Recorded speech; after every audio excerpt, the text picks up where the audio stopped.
I especially want to thank all of y'all for what you did yesterday, for bringing such attention to this problem that we have across the country, but it is so dominant in Texas.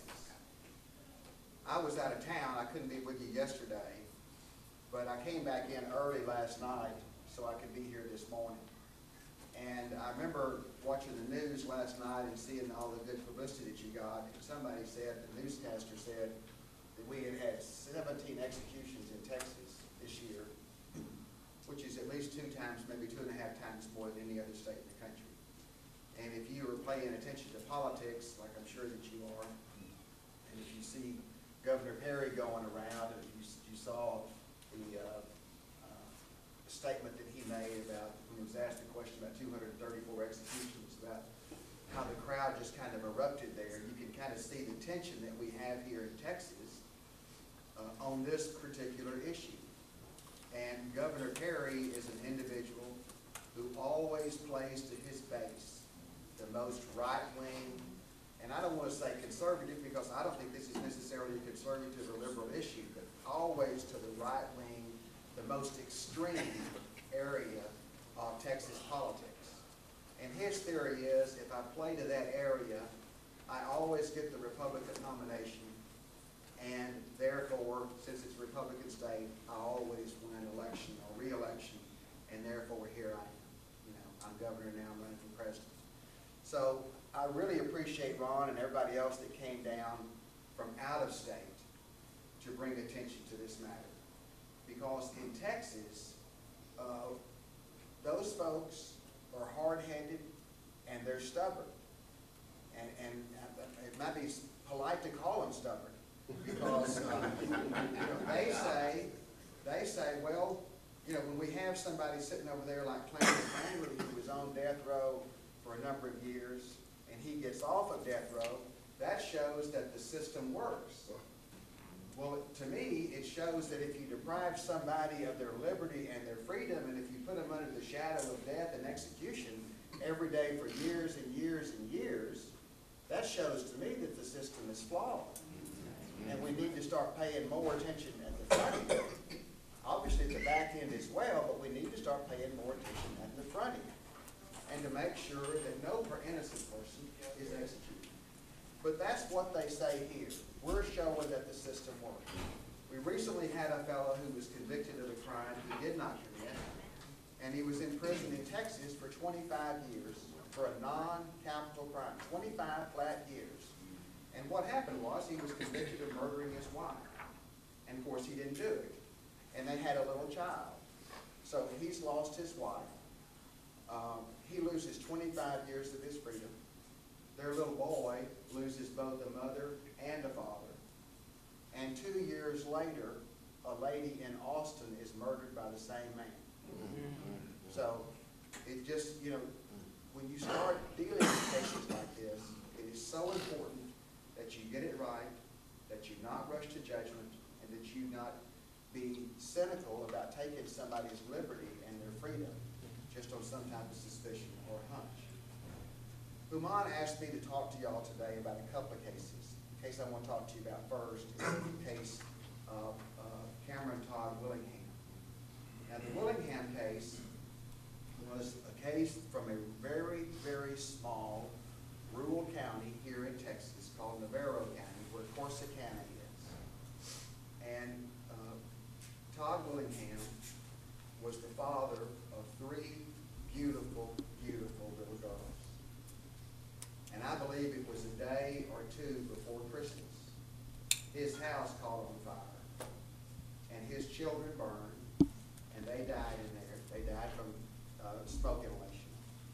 And he was able to escape, although he had received some injuries to himself, some burns. And it was very quick that they focused on him. It was very quickly that they brought in the local fire marshal, and this is a small rural county now, but they brought in the local fire marshals. He said, it looks to me like it's arson. They brought in somebody from the Texas Fire Marshal's Department, and they said, it is arson. And then, all of a sudden, because they determined it to be arson, and because Todd Todd Willingham is the only person there with those children. They point the finger at him, and they lock him up, and they put him in jail. Now, two things happened there. One of them is, there was a jailhouse snitch that said Cameron Todd Willingham, although he had never ever confessed to anybody else, did not know this jailhouse snitch whatsoever before this, is in there and leaves his own cell and walks down about 2 cell doors, which is locked, and leans into the slot between the doors where you pass in the food, and whispers to him, "I killed my 3 children." And it turned out that this fella had a long, long criminal history. He had a series of mental health issues, and he was just totally unreliable. But when you get a case that involves this much emotion, the death of 3 babies, and I mean that, I think that the oldest child was less than 4. The emotion just kind of overruns it. So you've got the jailhouse snitch where they say that Todd made this confession. And then you've got the 2 arson experts. And this was in the early 1990s when the trial occurred. And what happened was, is we in Texas, and I think pretty much across the nation, had developed what we called arson science. And we were so proud of it that we taught it here at Texas A&M University. And so when people from local fire marshals or the state fire marshal's department or local fire departments would want to know, wanted someplace to go to learn about how to detect arson, they would go to Texas A&M. And Texas A&M had published articles and books and would give them these articles and books and say, this is how you determine arson. And they had about 8 or 10 or 12 factors that you looked at. If you had these factors present, it was arson. And because the rule of thumb is that every fire is accidental. You start off with that premise. But if you have enough of these factors, then you go from accidental to arson. And sure enough, in the Willingham case, they had enough factors for these 2 guys to conclude that it was arson. So Cameron Willingham is convicted.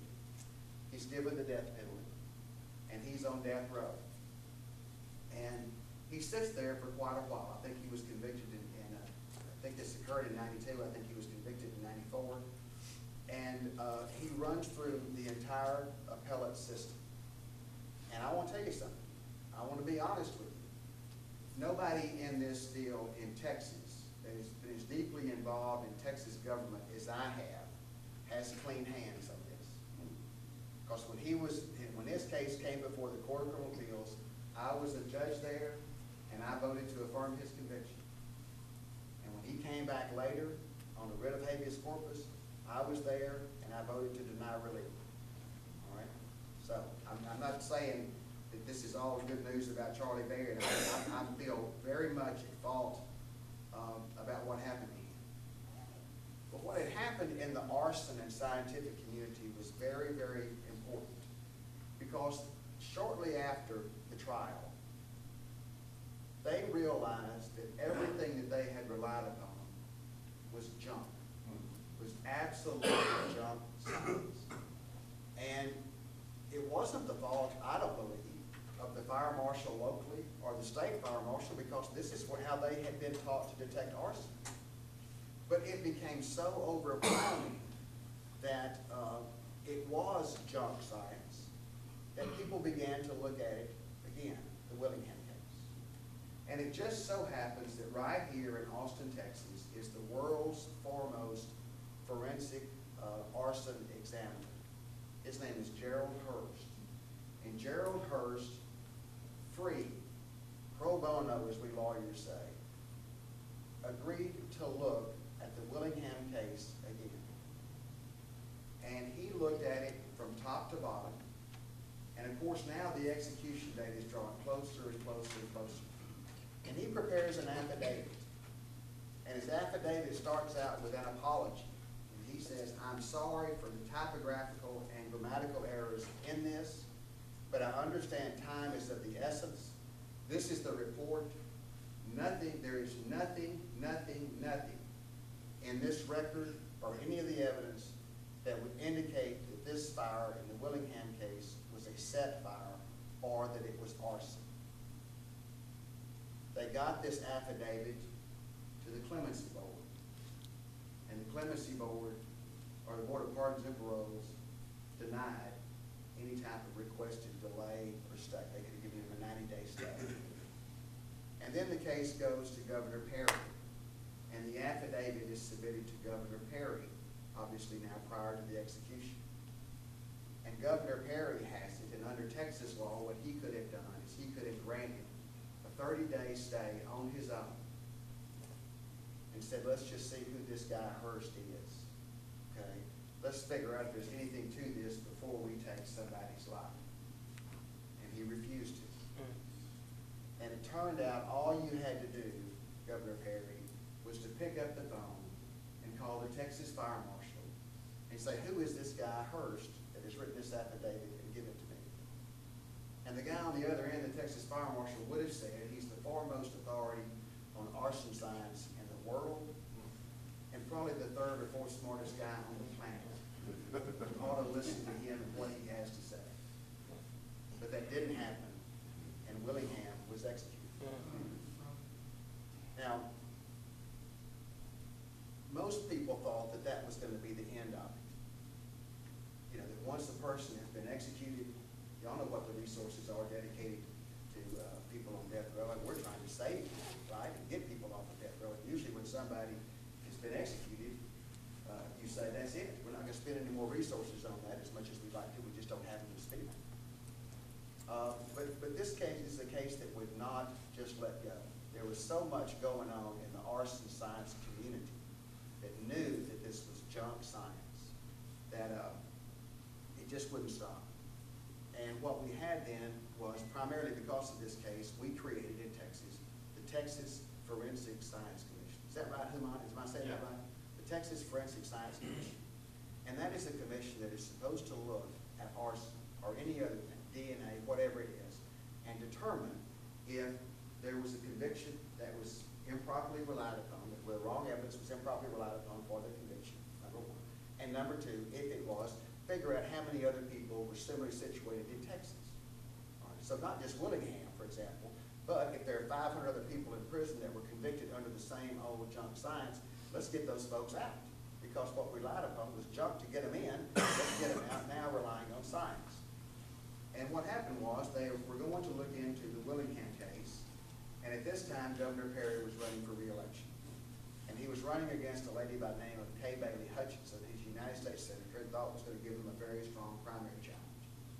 Well, I think 2 days before the commission was supposed to meet, Perry replaced 3 members of the commission and replaced them with arch conservatives, extremists. They were all on Perry's side. One of them is the same guy that was just trying to hide the DNA evidence that cleared the fellow after 25 years. That's why I brought that up. So now you kind of see the people that you're dealing with. And what that commission did effectively was they put off the Willingham hearing. They did, I think, what they were appointed to do. They put off the Willingham hearing until all the politics were aside and Perry was reelected governor. That was in November.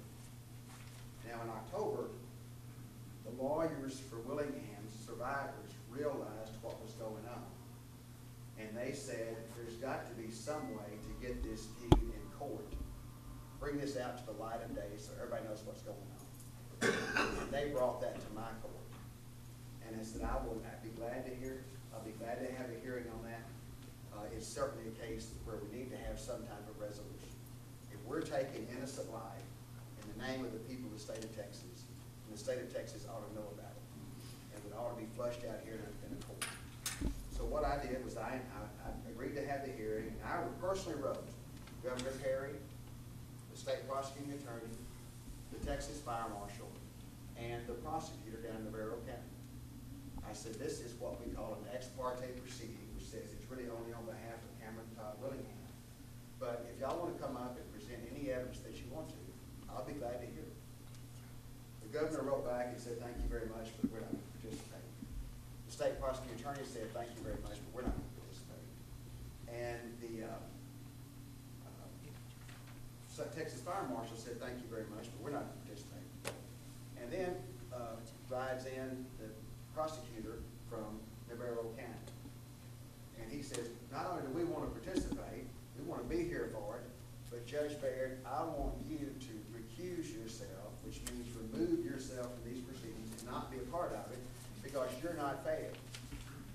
And he based that primarily upon an honor that I received earlier that year, and it was from the Texas Coalition to Abolish the Death Penalty.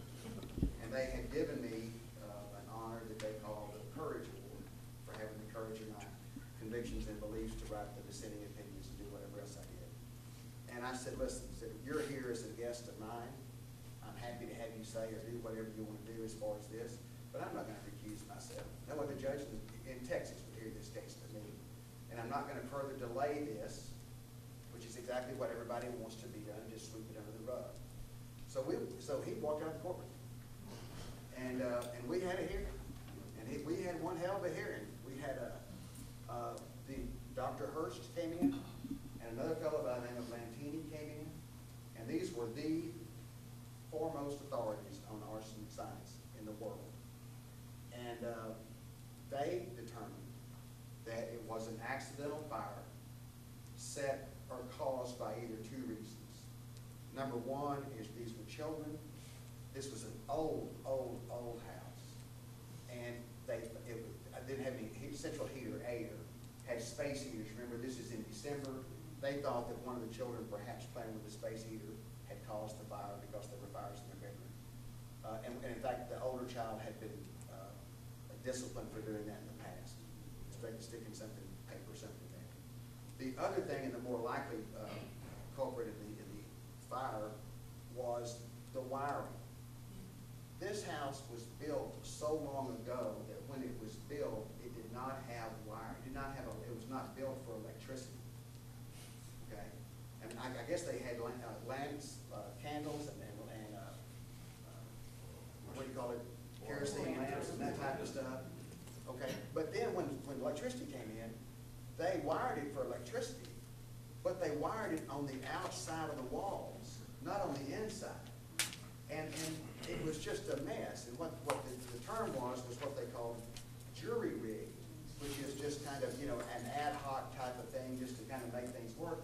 But this is how this thing was going. If you got televisions, space heaters, that type of stuff, it's liable to have a short and a spark.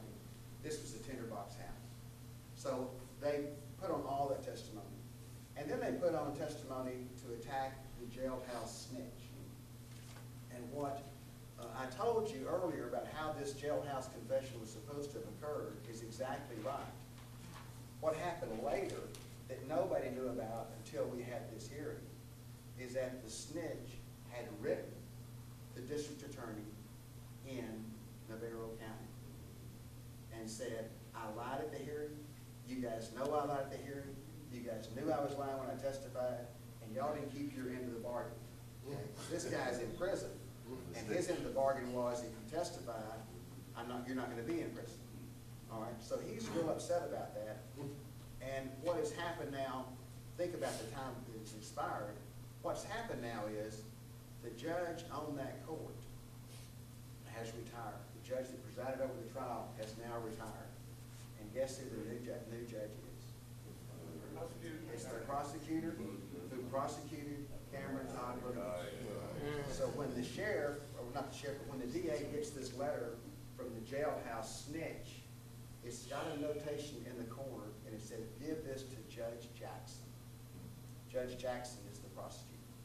What weight, or what do you think he was going to do with something like that? He says, this is my snitch, this was the biggest case of my career, and now the snitch is coming back and saying it was all a hoax and perjured testimony. You know that got deep-sixed. And how the lawyers ultimately found it, I still do not know, but they found it. And so we had this hearing. And the prosecutor that I told you walked out of the courtroom and went immediately to the Third Court of Appeals, which is our appellate court here.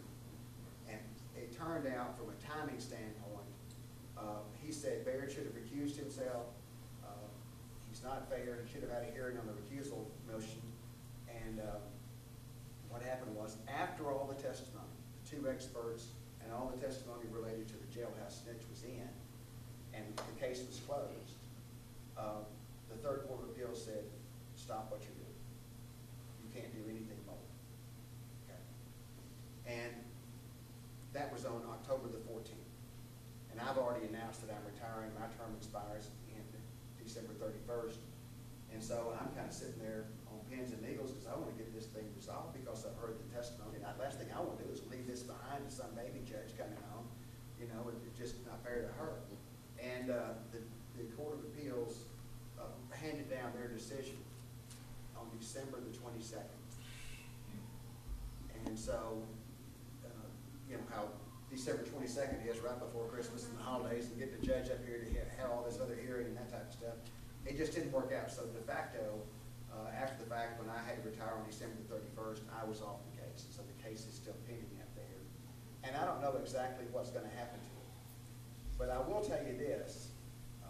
If you think they think that y'all are here because the system worked, can you imagine how scared they are of having a case exposed where the system didn't work? Where you had scientific, reliable evidence in front of you before the execution, and you either ignored it or dropped the ball, didn't know what to do with it, something happened. So the innocent life was taken. That's what they're afraid of. That's what they cannot stand. And that's why they'll do everything in the world to fight this, to make sure that truth does not come out in the Willingham case. And I'm going to do everything I can to make sure that it does. Yeah. Now, let me switch gears a little bit and tell you kind of how the Willingham case came to me. It came to me because we had a case in Texas where an individual named Tim Cole was tried and convicted of a non-capital case out in Lubbock. And he was an African-American male charged with the sexual assault, aggravated sexual assault of a white female co-ed at Texas Tech University. And he was a veteran, going out there on the GI Bill, had never been in trouble before. And they had this fellow going around that was sexually assaulting white female co-eds. And so Lubbock, Texas was just kind of on edge. And so they had all these police officers working on this case, and one of them was a female posing as a co-ed there at Texas Tech. She's walking out of a pizza place one day when Tim Cole is walking in. Tim Cole is a red-blooded American male, and what he does, what everybody ought to do with a pretty girl like that, is he starts flirting with her. Because of his flirtations, innocent flirtations, he becomes a suspect. They take a picture of him and put him in a lineup. And in this lineup, which is terribly, terribly suggestive, it has 5 black and white photographs, 1 color photograph. Yes, sir. Chickens and a duck. An arrow pointing here. That's what they relied upon. And she still looked at it, she said, I'm not sure. He said, well, look again, because we're pretty sure that the fellow that raped you is in this photo spread. And so at the end of the day, she picks him out. And then they put him in a live, what we call corporeal lineup, where there's a lineup, and because she's identified him from the photo spread, she's going to pick him out again. So the more she picks him out, the more she becomes more convinced. And this is a lady that's been nothing more than traumatized. I mean, she's just she's not trying to frame anybody. Her name was Michelle Mallon, came out, was very strong and very brave throughout this whole process. Anyway, it turned out that the fellow that raped her was a chain smoker, and he left cigarette butts and he left a cigarette lighter in the car. And the police looked at it and said, well, this has no evidentiary value, and so they threw it away. And it turned out that Tim Cole was an asthmatic and had never smoked a day in his life because of this asthmatic condition. And anyway, he was convicted. She identified him. He was convicted. He was sent to prison for 25 years. And it turned out later that the real rapist waited a number of years because he waited until the statute of limitations ran, so he could not be personally prosecuted for that case. And then he said, I'm the guy that did it. Tim Cole was still alive. And they sat on that case for 4 years and did nothing about it. In the meantime, Tim Cole has been offered parole. All you have to do is admit that you did it. All you have to do when you get out is register as a sex offender and you're home free. And he said, I'm not going to do either one. I'm not going to confess to something I didn't do. I'm not going to be out there as a registered sex offender when I just assaulted you about it. And so he stayed in prison. And they kept putting him in the cotton fields. And of course, that's a bad place to be if you've got an asthmatic condition. And it turned out one night that he died of a heart attack from an asthmatic condition. Now, the real rapist then wrote a letter that was received by Tim Cole's mother. The real rapist thinks Tim Cole is still alive. Okay? Because they're in different parts of the prison system, right? He has no idea another inmate's dead. And so the letter says, I have been trying to get in touch with you for X number of years. I realize now that you must have made parole, and I want to make this right. And what happened was, when his mother got that letter, she took it to the West Texas Innocence Project. They looked into it. They went out and interviewed him. So now they've got, and he confessed, got a full confession. And then they did some DNA testing on him and Cole and Miss Mallon from some semen stains that were left, I believe, in her panties. And they compared all those. That DNA test excluded Cole and nailed the real guy and confessed. So they try to take this case to Lubbock. And Lubbock says, there's no provision for that. We're not going to do it. We're mighty sorry that it happened, but that's the end of it. And so the lawyer out there, Jeff Blackburn, who some of y'all might know and have heard of, very active in the abolition movement, very active in the Innocence Project movement, came to me and he said, Charlie, what are we going to do? And I said, well, you just file that thing right here. We'll have a hearing right here. And we did. And we did the same thing that we did before. We wrote all the letters. Nobody showed up. Nobody contested.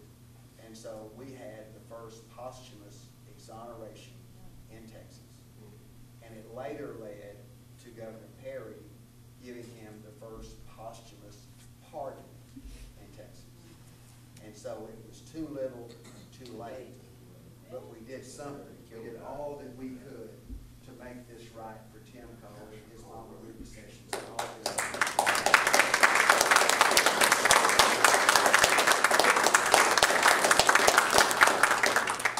I say that so to kind of give you a sense on how the Willingham case from Navarro County came to me in Austin, the same way the Tim Cole case came to me from Lubbock was because I was the only one willing to hear me. And I just think that our courts have got to be open for these claims. And we've got to put a bright, bright light on our criminal justice system and make sure that it's working right